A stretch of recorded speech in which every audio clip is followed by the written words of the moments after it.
Okay, in this lecture, we're going to talk about movable type. Movable type entered the scene in 1040 AD. The Chinese population are credited for giving us movable type.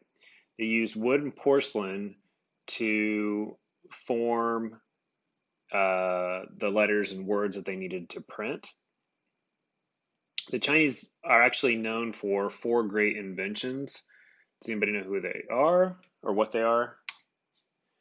We've got the compass, gunpowder, paper making, and printing. So that fourth one, printing and movable type, in 1040 AD, before that time, everything was by hand. So a lot of monks and other scribes were used to copy documents and then mass produce them. In 1440 AD, we have Johannes Gutenberg enter the scene. Gutenberg is actually attributed to a lot of inventions, but what we know him for is the printing press itself. Now, I don't want you to be confused with the printing press and printing that China gave to us.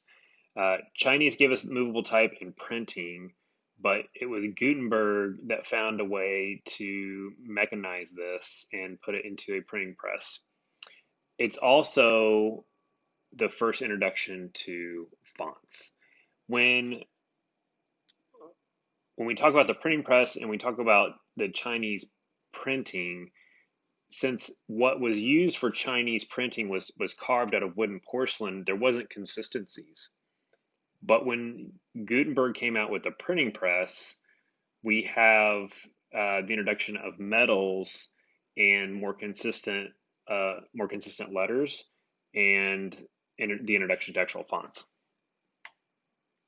This is a recreation of what Gutenberg's original 1440 printing press would have looked like. Um, I don't, you'll have to forgive me, I don't know where this printing press actually is. It looks like it's actually in working form. I do know that it's a recreation. I don't think that there's actually a authentic original Gutenberg printing press that's still in existence. The main reason being it was built out of wood. And wood is, perishable object unless it was taken care of very well. 1440 AD is a long time ago, and it could have just been, victim of weather and natural age. But I do want to point out that it was invented in 1440 AD, but it remains the number one form of printing until the 20th century. So that's until the 1900s do we see something actually change within mass production. One of the other things that Gutenberg is known for is the Gutenberg Bible. So he again is known for several things among the printing press, and of the printing press, a lot of things were produced. But we have the Gutenberg Bible. There are 49 copies that are actually still in existence today. And the nearest copy is actually in the IU library in Bloomington, Indiana. So not too far away. And because you're all students of IU or Purdue, it's not too far of a journey. So if you find yourself in Bloomington, I would recommend that you make an appointment to see the Gutenberg Bible. I believe it's actually on display always, but because of the current times and everything like that, you might have to make an arrangement to go see it. So what's the difference between typeface and font? I'll be honest, like sometimes I will interchange typeface and font, but when we talk about printing, typeface is the actual front surface of the metal or die cast that gets put to paper, and then font is what makes up the entire letters and numbers. So I already said the printing press gave way to fonts. There are three types of fonts that quickly emerged. Give you a chance to kind of think about that. There's two of them on the page right now. So we have Roman font. That's what's at the top there. We have italic. That's what's at the bottom. And then we have black letter. So black letter is also known today as Gothic, but those are our three fonts or three Latin typefaces that we see within the printing press. Then we enter a font revolution, and that's what's going to be talked about for the rest of this lecture. So we're at the end of the 15th century now. Early 1400s is when the printing press comes onto play. The printing press is starting to gain popularity. We see challenges in doing typesetting because we're still working with like woods and soft metals, and so you have to be consistent if you want to keep that same font style and everything. You also want it to be legible, and you want people to know that this is your font. So in the 15th century, or sorry, at the beginning of the 16th century, we see this font revolution. 1490 AD, that's when Claude Garamond produces his first font, and you can use this font today. It's also it's cleaned up very well, but it's one of the open source fonts that are out there.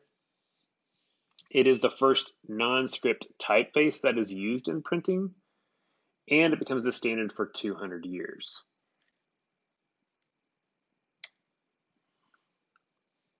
Aldus Manutius, he developed his own font structure, but he also developed a structure to print where he would take works of literature and reprint them into pocket-sized books that people could carry around with them.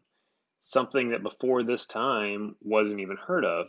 Your books were very large, very bulky, very heavy. They were stationary. But then he comes around and he's like, hey, wait, what if we made these so people could take them wherever they went on their travels, while they're, at work, whatever. So he comes up with pocketbooks and starts producing classic literature, which it's funny. Classic literature meaning produced that day. We have Robert Gonjon. He comes on the scene, produces the Civilite. Then in 1734, we have William Carson. He comes out with his own font to produce straighter serifs.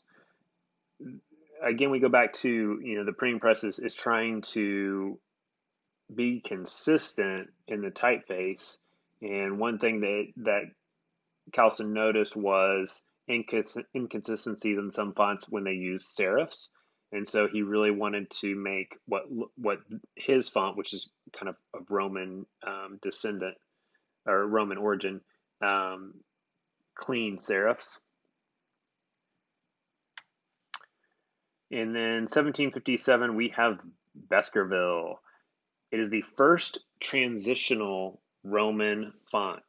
So we will now see for up to today that Baskerville is the basis of a lot of Roman-based fonts.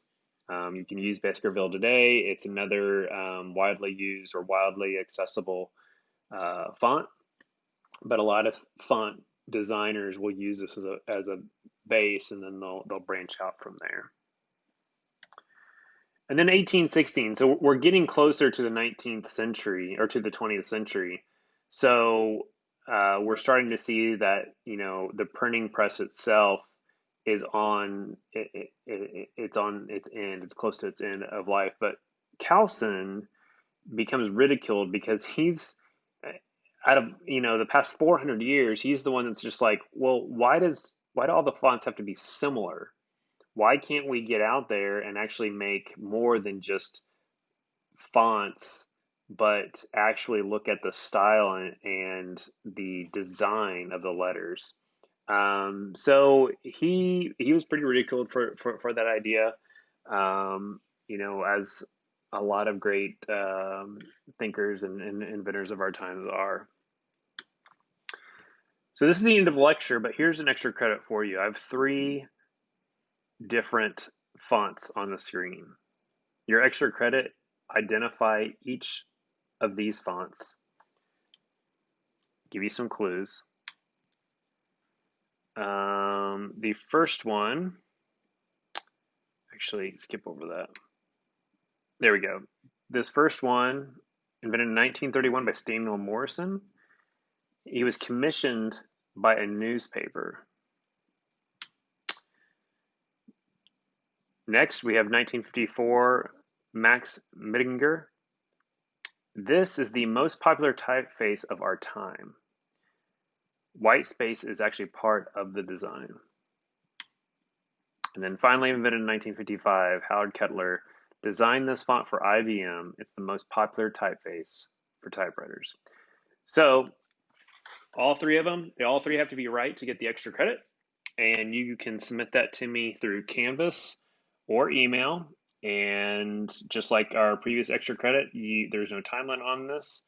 You can turn it in any time, especially if you want to wait till the end of the semester. But those are your clues. And let me know if you have any questions. Otherwise, good luck.